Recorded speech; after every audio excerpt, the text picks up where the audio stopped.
Great. So, yeah, traditionally, the first thing we do before we talk about this stuff that the Buddha had to say, right, Dharma, is just go through, just chant this little sutra chant. So you've got a little card with you right there, and I've also got it on this PowerPoint here too. And so we'll just go through this. Usually, I mean, you hold it like this. This is their tradition. I might as well show you how it's done, right? Yep, and you know, fingertips kind of at nose level, just so you can see what you're reading. And we'll go through this fairly slowly, and I'll set the pace, and you know, don't be shy. Yeah? Okay. Here we go. The Dharma incomparably profound and infinitely subtle is rarely met, even in 100,000 million kalpas. Now we see it, hear it, receive and maintain it. May we completely realize the Tathagata's true meaning. Yeah. So what that means is the Dharma, right, is this the truth as it was taught by this guy named Shakyamuni Buddha, who lived like almost 2,500 years ago and taught in the northern part of India. He had a significant realization in his lifetime about how to be happy in life. And he spent the rest of his life teaching people how to do that. So he was just a guy who sat a lot and had a big realization. And so, you know, traditionally the Buddha is recognized in Buddhism, but really it's just a human message. What he had to say applies to everybody who's a human being. And so talking about his truth, like, is beneficial regardless of what your spiritual background is.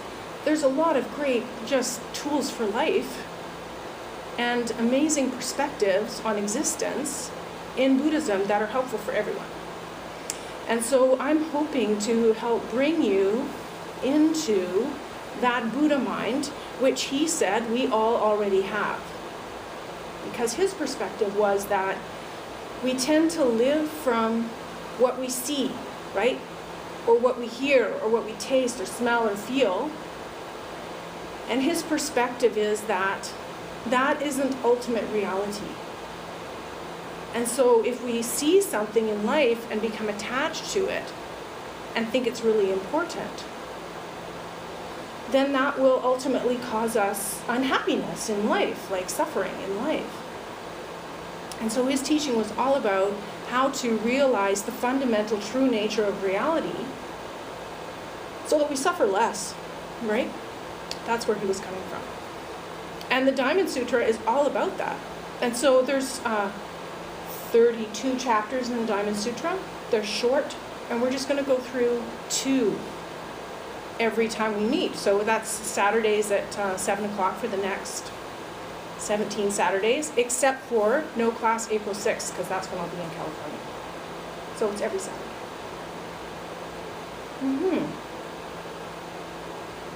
And so when we say the Tathagata, that's who we're talking about, is this guy, Shakyamuni Buddha. And what Tathagata means is a person who no longer comes or goes. He was considered to be in his lifetime a fully enlightened being, right? So that's who we're talking about when we look at this sutra. And the Diamond Sutra, what it means, it's got a Sanskrit name that I'm probably saying wrong, Vajrachdika Prajnaparamita Sutra. So Diamond Cutter Supreme Consciousness Sutra. And so it's the diamond that cuts through illusion, right? Because his point of view was that we go through our lives and it's easy not to really see the fundamental nature of things. And so his way of teaching was to cut through that illusion and see the fundamental nature, see the Buddha nature in ourselves and in everything, right? Because we already have it, right? We already have it. That's his message. Everyone has it. When he died, the last words out of his mouth were, "It's happening all the time. It's happening all the time, everywhere, to everyone." So including you, right? That's his thing. Yeah? Yeah, that was the last thing he had to say. And so the Diamond Sutra, this is the cover of the book as it actually exists in the British Library, this copy of this ancient text. And you can see here, so like here's the Buddha right in the center. This would be like the cover of the novel. And then over here, I don't know, you can't really make it out too well in this image, but this guy right here, his name was Subhuti, and he was a much honored student of the Buddha's at the time. And he's the guy who poses the question to the Buddha that leads to the Buddha giving this discourse that later becomes called the Diamond Sutra. So Subhuti, he was sometimes also called Elder Subhuti, and his name apparently meant good existence, like a good life, like he was leading a good life. Subhuti was a good student. And so this is, the Diamond Sutra, interestingly, is the earliest complete survival of a dated printed book. So there are older books, but not original copies, yeah? So there is an original copy that was written May 11th, 868, and the copy's in the British Museum. It was discovered, I believe, in a cave in China. Yeah, and so it's, been around for a long time. First spoken by this guy, Shakyamuni Buddha, in the Jeddah Grove at Shravasti. And this guy, Shakyamuni, he lived 480 BC to around 400 BCE. So 2,419 years ago. And a little bit about him, so he was a guy who was born a prince actually in India, so he would have inherited the kingdom that he was born into. But he decided to give that up despite being married and having a son, because he was very concerned about this question of the suffering of life and death, right? He wanted to figure out how to solve that problem of suffering in human life. And so he left his family, he left his fortune behind, and went into the wilderness and sold his clothes and sat for 6 years under a tree and performed all kinds of ascetic practices, and which nearly resulted in his death because he was starving himself and doing all that, stuff, like very extreme spiritual practices. Yeah, and then this woman, Sujata, knew about him and saw him like languishing on the banks of the river one day, and he was like near death, and she's like, well, if you die, you're not going to be able to complete your quest. This is ridiculous. And she happened to have a bowl of rice milk with her that she had intended to sacrifice in a traditional way at the river to I guess Hindu gods. I don't know what her background was, but instead she fed the rice to Shakyamuni Buddha, and he was able to sit under the tree and attain enlightenment. And that was that. He sat all night long, and by the time he reached the morning, he had had this profound realization about the nature of suffering and the nature of reality, the true nature of reality. How are you guys doing? Yeah? So far so good? Okay. So that was who he was. He was just a guy who was really curious about how to stop suffering for everybody. And he developed this approach, or this, not just an approach, but kind of a fundamental shift in realization that can help everybody, all humans, stop suffering. And this is a picture of Jeddah Grove, what it looks like now. Jeddah Grove was a primary teaching facility that the Buddha had in his lifetime. It was donated actually by a student who bought it from a prince. And this prince said, there's no way I'd ever sell you that grove. I'm not selling it to you unless you cover it with money. And so he did. He went and got, I don't know how many wheelbarrows full of money, and put coins side by side over the property. And the court ruled that the prince had to sell it to this guy, and then he donated it to the Buddhist community. And they built all their buildings on it. They lived on this land and taught on this land. And you can go visit it today. It's still there. The foundations of the original buildings are still there. It's, it's part of the traditional Buddhist pilgrimage through northern India. So it's a place that still exists. And this is where the Buddha taught this particular sutra. And then Shravasti. So Shravasti is a town. Here it is right here. It's still here. It's a very old city right there in the northern part of India. So it's right on the border of Nepal, right near Kathmandu, right near, these are the Himalayas. And then over here we've got Pakistan. Do they still have their air region closed? Does anyone know? They shut down their airspace. Air Canada stopped flying to India. No, you haven't heard? That was like 2 days ago. Not sure what's going on there. Anyway, so Shravasti, that's where it's located, 11,101 kilometers from Vernon. It's far, right? It's very far. And so the rate of transmission then, it traveled from Shravasti to Vernon in 4.6 kilometers per year. looking at it from a cognitive perspective, right? Which is exactly what Buddha would not want us to do, right? From his perspective, Shravasti is like right here, right now. Jeta Grove is right here, right now. You know, Buddha is right here, right now. Like, you, me, everything is it, yes? So in fact, the rate of transmission isn't 4.6 kilometers per year. It's kind of like instantaneous. It's like Buddha mind. It's happening everywhere all the time. Yeah? So that's more the perspective that the Diamond Sutra is going to lead us into, is that this Buddha mind's happening everywhere all the time, including, you know, with you right now. But what distracts us from this Buddha mind is our constant stream of thoughts, right? The thoughts of the conditioned mind. Because we're so taught to pay such attention to what we think and really believe in the reality of what we think, that we get a little bit confused about what's actually going on. So thoughts are actually what separate us from our true fundamental nature, which is awakened mind. And so meditation is a way to temporarily, at least, take our attention off our thoughts so that we can start to notice what else is going on. Right? It's a way of, getting off the thinking mind and training our awareness, training our attention, so that we're just able to notice what else is going on. Because to the degree that we're focused on our thoughts, that's the degree to which we will suffer in life. The first thing my teacher ever taught me was, he said, you know, we're used to sitting in a room, like this one right here, and we're used to thinking that some things in the room are more important than some other things, right? That's our usual consideration, is that maybe we're more important, or some things are more important than some other things. But the first thing he ever taught me was that actually everything is the same, right? Everything is the same. So that's the realization that we're moving towards when we study the Diamond Sutra. Everything is the same.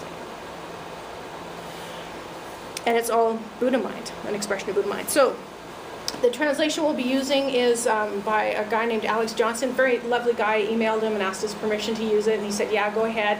But he wanted me to acknowledge him. So this is his website, diamond-sutra.com.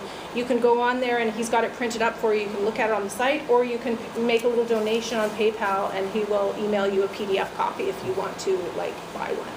Yeah, it's by donation, just to support the site. Yeah. That's the PDF? Yeah, exactly. Yeah, he'll send you the whole thing by PDF, or you can just look at it on a screen, right? Both work, yeah. Yeah, and and it's a really nice translation, because a lot of the translations of the Diamond Sutra, they try to make it scholarly accurate, right? They look at the Sanskrit and they, like, you know, get a bunch of experts and try to make it, you know, true to the original. But it kind of loses its spiritual import for us today, right? Because then it's not really in modern language that anybody understands. So this translation is really nice because it kind of speaks to us where we live today. And so that's why I chose to use this one, is because we can all, you know, get it. Yeah. So having said all that, let's go ahead and just read through chapter 1 and 2 of the Diamond Sutra. And I was going to do this like a Lectio Divina kind of thing. So the way this Lectio Divina is a scripture reading technique, is actually a Catholic tradition. Yeah. I'm not a Catholic myself, but, you know, it's a great tradition where you read through the scripture 3 times and just kind of let it land with you, yeah? And I thought, you know, if you guys want to get comfortable, maybe close your eyes for a sec, and I'll just read through this like 3 times, and then you can just kind of let it land. And the purpose of Lectio Divina is to see where it strikes you, because certain words will jump out for you individually, right? And we can have a little bit of a chat at the end about how it struck you. Yeah, and it's the first 2 chapters, so it's an introductory piece about the Buddha and how this all came to pass. So if you want to just get comfortable, maybe close your eyes, and I'll just read this through 3 times, and we'll do that, yes? Okay. Okay. Translation of the Diamond Sutra by Alex Johnson. This is what I heard. At one time, the Buddha was staying in the Jeta Grove, near the city of Shravasti. With him, there was a community of 1,250 venerable monks and devoted disciples. One day, before dawn, the Buddha clothed himself, and along with his disciples took up his alms bowl and entered the city to beg for food door to door, as was his custom. After he had returned and eaten, he put away his bowl and cloak, bathed his feet, and then sat with his legs crossed and body upright upon the seat arranged for him. He began mindfully fixing his attention in front of himself, while many monks approached the Buddha and, showing great reverence, seated themselves around him. After a time, a most venerable monk named Subhuti, who was sitting in the congregation, rose from his seat.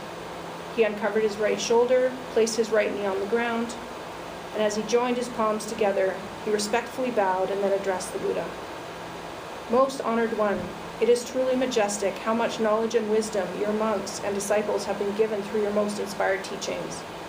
It is remarkable that you look after our welfare so selflessly and so completely. Most honored one, I have a question to ask you. If sons and daughters of good families want to develop the highest, most fulfilled and awakened mind, if they wish to attain the highest perfect wisdom, what should they do to help quiet their drifting minds and help subdue their craving thoughts?" The Buddha then replied, "So it is as you say, Subhuti. Monks and disciples have been favored with the highest favor by the Buddha. The monks and disciples have been instructed with the highest instruction by the Buddha. The Buddha is constantly mindful of the welfare of his followers. Listen carefully with your full attention, and I will speak to your question.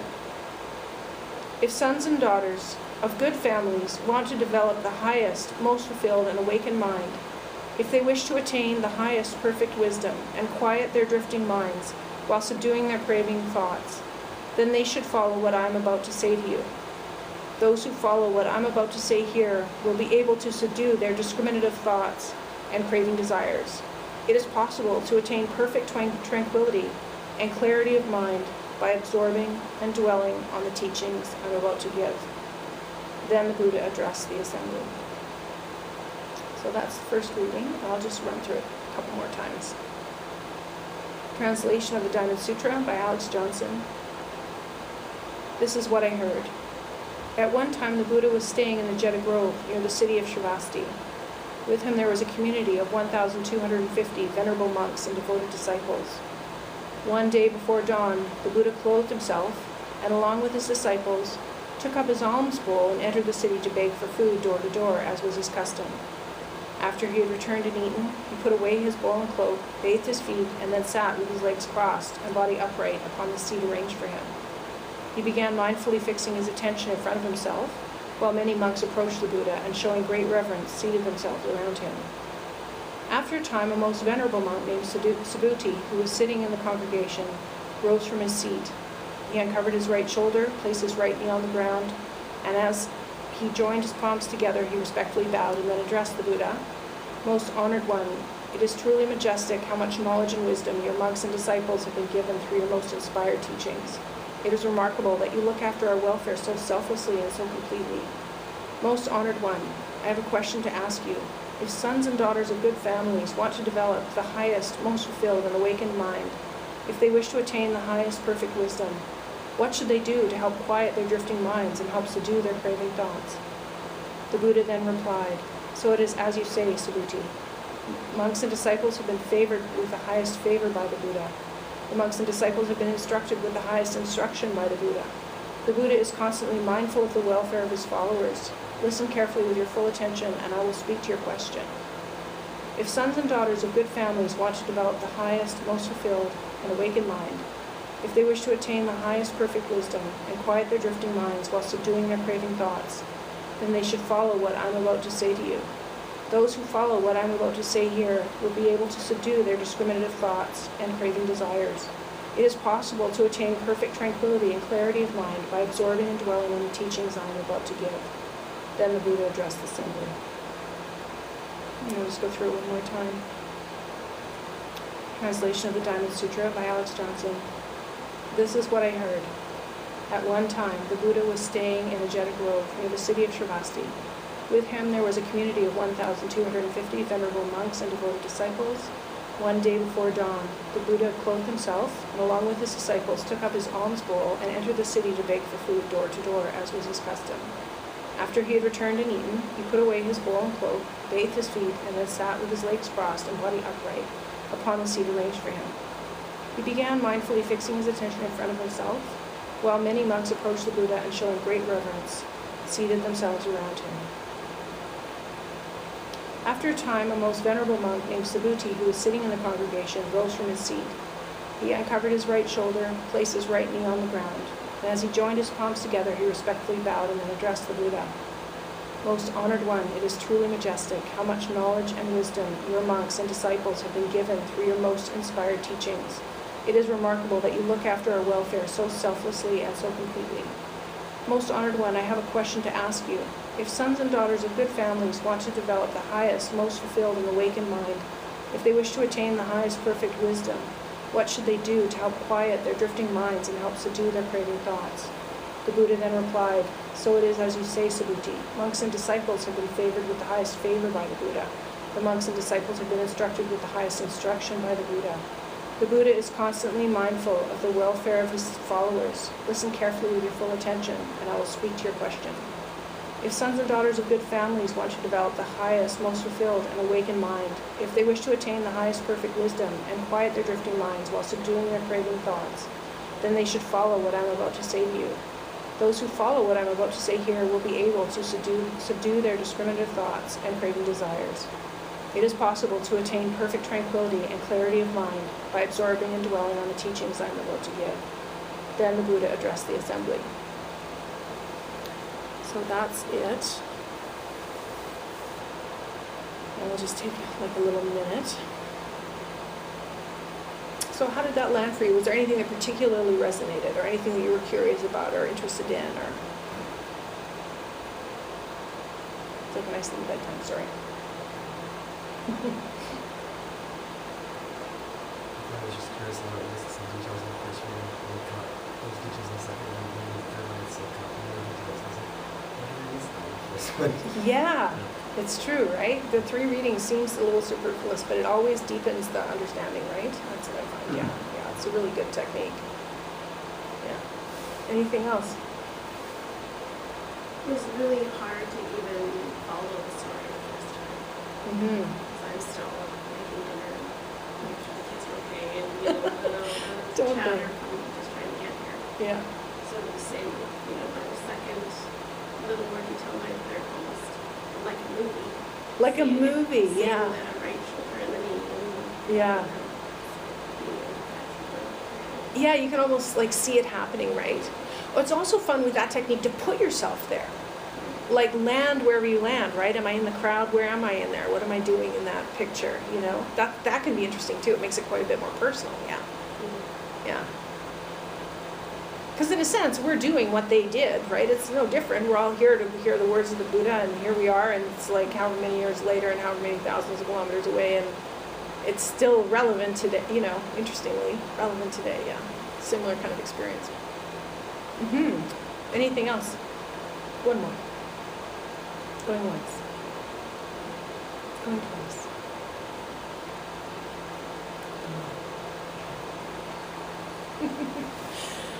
Great. Okay, so the next thing I thought we could do is let's move into like a short period of meditation. And meditation is essentially, it's a sustained yoga posture. Like if you've ever done any yoga before, it's very much like you put your body in a posture and then you hold the posture. So what I'm going to do is maybe I'll teach you the posture, and then we'll stand up and move around and stretch a little bit as you need to. And then we'll re-adopt the posture and sit for 10 minutes. How does that sound? Yeah. And I'm going to suggest, in Soto Zen, the practice is to turn and face the wall when you sit. And the reason they do that is because there's less distraction, right? There's nothing to look at. So I'll teach you the posture facing me, and then we'll stand up, move around, stretch, do whatever, get some water, do whatever you need to do. And then I'm going to invite you to turn around and face that wall. And I'll talk you into the posture again, yes? Okay, great. So the way this works, the posture traditionally is, you sit on the floor, and legs, you can be crossed like this. This is Burmese posture, right? So just like a normal cross-legged thing. Or you can pick up an ankle, and this is more like a half lotus, where you put one foot on top of the other thigh like that. which can be really nicely grounding if it's comfortable for you, right? It's not a bad way to sit. And then you want your cushion, you want your sits bones to be kind of, you're sitting on the top, like the front third of the cushion essentially, so that only kind of just your sits bones are on the cushion. So there's a bit of a tip, right? That helps your legs land on the ground a bit better, yeah? And I have chairs too. If anyone wants to sit on a chair, there's no shame in that. That's how Roshi at 82, that's how he sits, is in a chair, you know, it's certainly an option. So, yeah.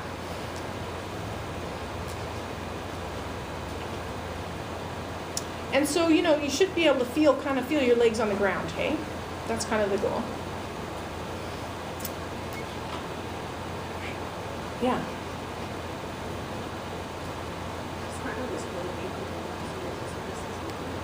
So there's always some sensation. Yeah. Always. Yeah. So play with that and see how you can, if you can arrange it in a way that's a little more comfortable. Feel free, Feel free to grab another cushion and tuck it under your knee if you think that'll help, like under your right knee. You know, whatever you need to do to be comfy. And if you're going to sit in a chair, what I suggest you do is, again, put your sits bones right in the front third of the chair. And let your feet be real flat on the floor, knees bent like 90 degrees, so you've got a really stable like feel on the chair. Yeah, exactly. And let your spine be really nice and straight. Yeah, like that. And then if you're really stretchy, you can sit full lotus. I can't get comfortably into full lotus. It's not my thing at all, so I don't do that. And then what you want to do, I'm going to teach you a mudra called Universal Mudra. And so what you're going to do is take your left fingers and just put them on top of your right fingers like that. So it's left fingers on top of right fingers. And then just take your thumbs and let them kind of touch each other. So your hands form a little bit of an oval there, or an oval. And then just take your thumbs and let them rest against your belly, sort of at or just below your navel, like that kind of level. And if you want to, you can pick up your mudra and look at it. See what shape it's in. And then you want your armpits to feel like you kind of have a couple of eggs resting in them. So you're kind of not collapsed, you're a little bit more, you know, that kind of, yeah, great. And then the next thing is to center your spine. So if you want to just rock your spine back and forth, start on the left and then go right, and start fairly big. So you got a big like TikTok thing happening. And then slowly let that come to a center so that your spine finds its natural midline. And then if you want to, you can do the same thing front to back. So just leaning forwards, leaning back. Again, helping your spine find its most neutral alignment in gravity. Letting that come to a full center, full stop. And then you want your ears over your shoulders, so just tuck your chin in a little bit and let your occiput, or like the back of your head, be a little bit pulled up at a 45-degree angle towards the ceiling. So kind of not like this. This will tend to support your mind in drifting, right? So you want your chin tucked in the tiniest bit so that your alignment is really good through your neck, right? It'll take the strain off your neck too. And then with your eyes, start out looking straight ahead like you would kind of normally, and then just let your eyes drop to about a 45-degree angle, somewhere to the floor in front of you. Another way to figure out where to put your eyes is to reach out as far as you can with your hands, and just let your eyes rest on the point where your fingertips can reach. It's another way to find your alignment with your eyes. And then your eyes are going to close slightly, but not, close slightly, but not all the way, so that you're not really looking. You've got a soft gaze at about a 45-degree angle towards the floor. And that's kind of it. That's the posture. And what we'll be doing as we sit is watching the breath and or counting the breath. So if you just want to watch the breath, what you want to do is breathe in through your nose. And notice that the breath also comes in through your mudra, right? So you're breathing in through your nose, but you're also breathing in through your lower belly. And it'll help this if you can press your diaphragm like 1.5 inches towards the floor. Like just let your diaphragm kind of drop a little bit. And then so you breathe in through nose and hara, and even all your pores. Some people talk about breathing in through all 64,000 pores.